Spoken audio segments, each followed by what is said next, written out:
Hello students, I hope you are quite well. आप अच्छे होंगे।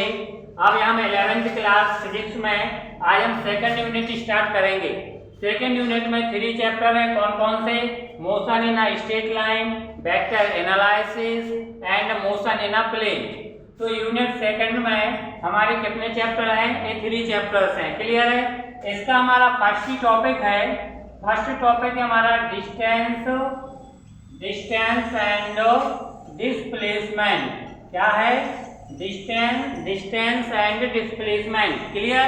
तो सबसे पहले हम समझेंगे डिस्टेंस को। डिस्टेंस क्या होती है? तो ध्यान से देखें, आप लोग नोट्स बनाते चलेंगे। डिस्टेंस का मतलब होता है the total length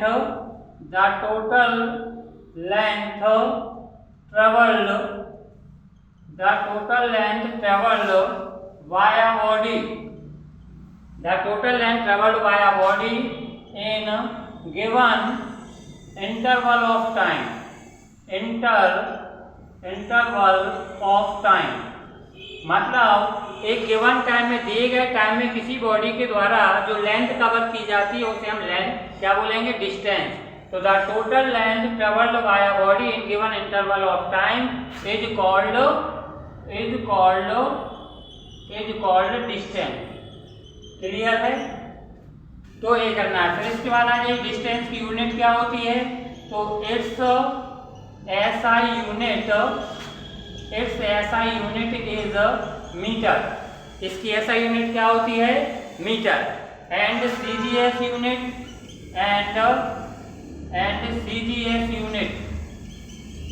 is centimetre. Clear है? तो किसी बॉडी के द्वारा जो टोटल लेंथ कवर की जाती है उसे हम क्या बोलेंगे? डिस्टेंस। अब डिस्टेंस के बाद हम पहुंचेंगे कहां पर? डिस्प्लेसमेंट पर। कहां पर पहुंचेंगे? डिस्प्लेसमेंट पर। तो डिस्प्लेसमेंट में हमें क्या करना है? टोटल बॉडी में यहाँ पर केवल डायरेक्शन का चेंज रहता है, इसको हम रफ करेंगे अभी। अब डिस्टेंस से हम कैसे डिनोट करते हैं? डिस्टेंस को एल से।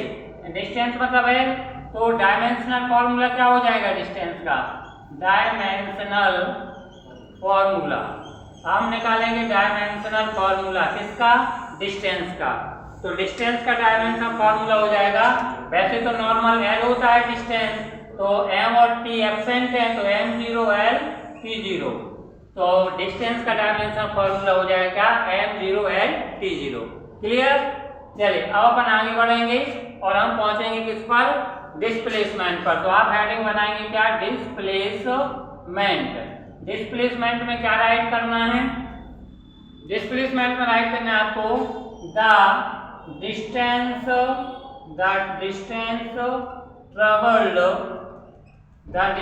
Travelled by a body in a given interval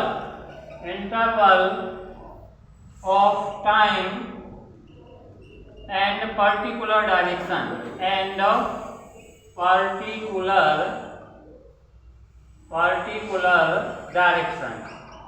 मतलब एक पर्टिकुलर डायरेक्शन में the distance travelled by a body in given interval time and particular direction.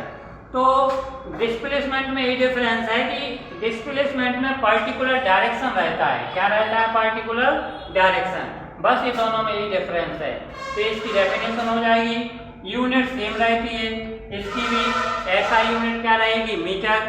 इसकी भी ऐसा यूनिट क्या रहेगी? मीटर। और सीजीएस यूनिट क्या रहेगी? सेंटीमीटर। क्लियर है ना? तो इतना हमने आपको डिस्टेंस और डिस्प्लेसमेंट के बारे में बताया। इसके आगे इसमें डिफरेंस भी है और भी क्वेश्चन है, तो इसके आगे हम इनको नेक्स्ट वीडियो में कवर करेंगे। अगर आप नोट्स बना रहे हैं, अगर आपको हेल्प मिल रही है तो आप इसको शेयर, सब्सक्राइब और अपने फ्रेंड्स को जरूर बताएं। Thank you.